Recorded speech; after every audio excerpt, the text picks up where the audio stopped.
무려 40발의 사격을 뚫고 귀순한 이제 북한군 병사 들으셨던 것처럼 상태가 위중한 것으로 알려지고 있는데요. 5시간에 걸쳐 응급수술을 집도한 그 유명한 이국종 교수의 목소리부터 먼저 듣고 오겠습니다. 상태가 너무 안 좋을 때는 2차, 3차 수술을 계속 할 때마다 열구 닫고 할 수가 없기 때문에 그냥 열어놓는 거예요. 내장이 그 정도 심하고 환자분 상태가 안 좋아서 걱정이 많이 되니까 오셨죠. 집중 치료해야 돼요. 그리고 약을 지금 어마어마한 양을 쓰고 있거든요. 감염도 막아야 되고 지금 또 그 말씀드릴 수 없는 굉장히 복잡한 것들이 많아요. 네. 환자가 DIC라고 그런데 빠져있기 때문에 되게 위험해요 지금. 글쎄요, 오늘 아침이니까 애초에는 그 생명에는 지장이 없다는 소식까지 얼핏 들었었는데 이현정 의원님 지금 제거하지 못한 총알 한두 개가 또 몸속에 남아있다면서요? 네, 저도 병원 측에 알아보니까 상태가 지금 알려진 것보다는 굉장히 더 심각하다고 그래요. 왜냐하면 이제 병원으로 왔을 때 거의 혈압 자체가 굉장히 떨어져 있었고, 그리고 이제 총격을 많이 받다 보니까 일단 뭐 준비할 겨를도 없이 바로 개복을 했다고 합니다. 근데 지금 내장이 많이 터져서 사실 내장 안에 있는 여러 가지 분변이라든지 그다음 기생충 이런 게 지금 굉장히 많이 있다고 그래요. 그래서 그거를 지금 다 어떤 제거해내고 또 수술한 게 힘들고, 그리고 특히 이제 지금 총상이 지금 한 6에서 7발 정도 이제 박혀 있는데 지금 현재 한 2발 정도는 아직까지 못 빼냈다고 합니다. 이게 왜냐하면 혹시나 그걸 빼내게 깊숙이 들어있기 때문에 빼낼 경우에는 이게 생명 위협될 수가 있으니까 일단 먼저 급한 것부터 먼저 막아놓고, 그래서 좀 전에 이국종 교수 이야기에 따라서 보면 일단 개복한 그 상태로 그대로 놔두고 일단 약물 투입을 하고 조금 상태가 좋아지면 다시 수술하고, 또 일부 중에서는 또 관통한 그런 상처도 있어서 사실 거의 뭐 상태가 보면 상당히 그 위급한 상황이라고 합니다. 네, 뭐 김기호 교수님 말씀처럼 장기 손상이 매우 심각한 것으로 알려지고 있는데 일단은 저희가 어떤 종류의 총이 사용됐는지 이 부분을 밝히는 것도 굉장히 중요한 부분이 될 수 있을 것 같아요. 원래는 판문점 공동경비구역 내는 유엔사에서 관할하기 때문에 자기 개인용 소총, 권총이나 이런 거 외에는 중화기를 쏘지 못하게 돼 있습니다. 근데 지금 사실은 북한군도 일부 중화기가 들어와 있고 기관총도 있고 또 좀 그런 게 있습니다. 그래서 제가 생각할 때 자동 소총이라 그러면 옛날에는 7.62mm라고 우리 기관총에 쓰는 굵은 거를 북한군이 사용했는데 요새는 한 5.45mm라고 AK-74 소총이라고 자동 소총을 가지고 바로 거기가 우리 자유의 집에 북한에서 바로 내려다보는 고각 소초가 있거든요. 거기에서 내리 쐈거나 아니면 찝차에 최소한 4명이나 6명 좀 탈 수 있거든요. 북한군 찝차가. 그 나머지 인원에서 또 같이 쐈거나 해서 한 40여 발이 어깨, 등, 다리, 그리고 이 등에서 복부를 관통하고. 근데 북한군 소총은 제가 그것까지 연구를 못해. 우리 소총은 5.5mm 간으로도 조우선이라 그래가지고 이게 빙빙빙빙 돌아가기 때문에 들어갈 때는 조그만 구멍으로 들어가는데 이제 나올 때는 이게 확 해져서 나오니까 아마 지금까지 사망을 안 했다면 그게 천우신조가 아닐까.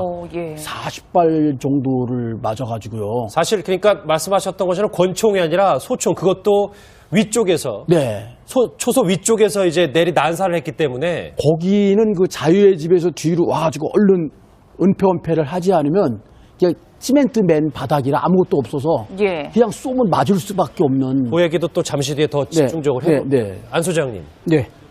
북한군이 글쎄요, 뭐 깨어난다 하더라도 본인이 제대로 증언을 못하면, 물론 뭐 그렇게 되면 안 되겠습니다만, 이 귀순 목적이나 이런 게 좀 미스테리로 남는 거 아니겠습니까? 그렇죠. 이게 사망해버리면 그 모든 게 이제 조사가 차단되는 건데, 물론 뭐 그 후에 이제 비하인드 스토리로 들을 수 있겠지만, 우선 이 북한군에서 찝차를 몬다, 운전병인지, 뭐 정전위원회 사람들은 대체로 또 복장을 변장하니까 저렇게 경무원들이 나와 있어도 사실은 하전사 군복을 입고 있어도 다 강공군관학교나 이런 걸 졸업한 위관급 군관들이 대체로 나와 있습니다. 그래서 이 친구가 몰던 차가 지금 간부용 찝차인지 보급형 나용차인지 후방물자 공급하는 건 잘 알려져 있지 않지만 어쨌든 북한군에서 차를 몰았다는 건 상당히 어떻게 보면 좀 자유분자, 북한군에서 제일 자유주의를 많이 하는 게 또 이게 운전병들입니다. 예. 차를 끌고 돌아다니다 보고 뇌물을 써야 되고 뭐 부정부패가 많으니까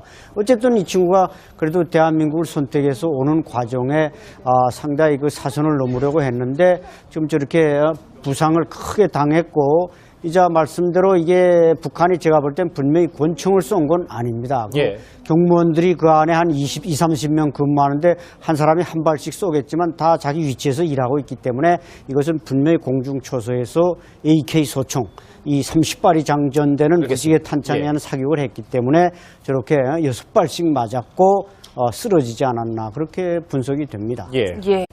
무려 40발의 사격을 뚫고 귀순한 이제 북한군 병사 들으셨던 것처럼 상태가 위중한 것으로 알려지고 있는데요. 5시간에 걸쳐 응급수술을 집도한 그 유명한 이국종 교수의 목소리부터 먼저 듣고 오겠습니다. 상태가 너무 안 좋을 때는 2차, 3차 수술을 계속 할 때마다 열구 닫고 할 수가 없기 때문에 그냥 열어놓는 거예요. 내장이 부종도 심하고 환자분 상태가 안 좋아서 걱정이 많이 되니까 오셨죠. 집중 치료해야 돼요. 그리고 약을 지금 어마어마한 양을 쓰고 있거든요. 감염도 막아야 되고 지금 또 그 말씀드릴 수 없는 굉장히 복잡한 것들이 많아요.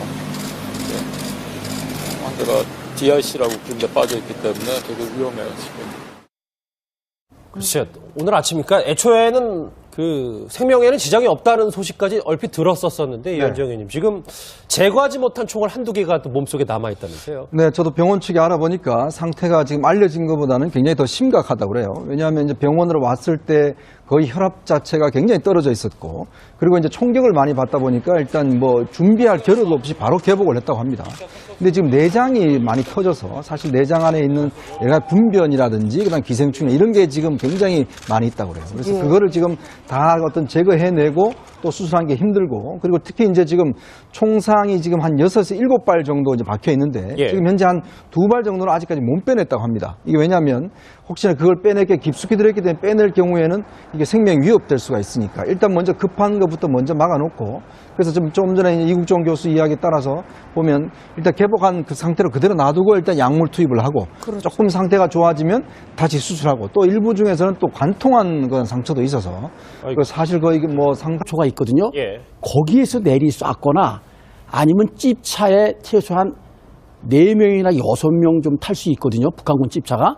그 나머지 인원에서 또 같이 쐈거나 해서 한 40여 발이 예, 어깨, 뭐 등, 다리 그리고 이 등에서는 복부를 관통하고 근데 북한군 소총은 제가 그것까지 연구를 못해 우리 소총은 5.5mm 가늘어도 조우선이라 그래가지고 이게 빙빙빙빙 돌아가기 때문에 들어갈 때는 조그만 구멍으로 들어가는데 이제 나올 때는 이게 확 해져서 나오니까 아마 지금까지 사망을 안 했다면 그게 천우신조가 아닐까. 40발 정도를 맞아가지고요. 사실 그러니까 말씀하셨던 것처럼 권총이 아니라 소총 그것도 위쪽에서 초소 위쪽에서 이제 난사를 했기 때문에 거기는 그 자유의 집에서 뒤로 와가지고 얼른 은폐원폐를 하지 않으면 그냥 시멘트 맨 바닥이라 아무것도 없어서 그냥 쏘면 맞을 수밖에 없는. 그 얘기도 또 잠시 뒤에 더 집중적으로 해볼게요. 안 소장님. 북한군이 글쎄요.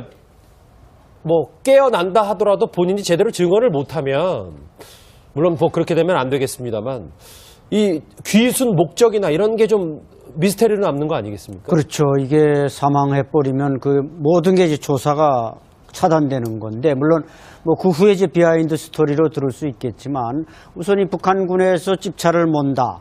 운전병인지 뭐 정전위원회 사람들은 대체로 또 복장을 변장하니까 저렇게 경무원들이 나와 있어도 사실은 하전사 군복을 입고 있어도 다 강공군관학교나 이런 걸 졸업한 위관급 군관들이 대체로 나와 있습니다. 그래서 이 친구가 몰던 차가 지금 간부용 찝차 상태가 보면 상당히 그 위급한 상황이라고 합니다.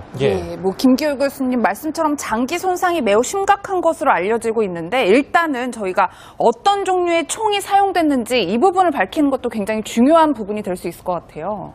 그 원래는 그 판문점 공동경비구역 내는 유엔사에서 관할하기 때문에 자기 그 개인용 소총, 권총이나 이런 거 외에는 중화기를 쏘지 못하게 돼 있습니다. 예. 근데 지금 사실은 북한군도 일부 중화기가 들어와 있고 기관총도 있고 또 좀 그런 게 있습니다. 그래서 제가 생각할 때 자동 소총이라 그러면 옛날에는 7.62mm라고 우리 기관총에 쓰는 굵은 거를 북한군이 사용했는데 예.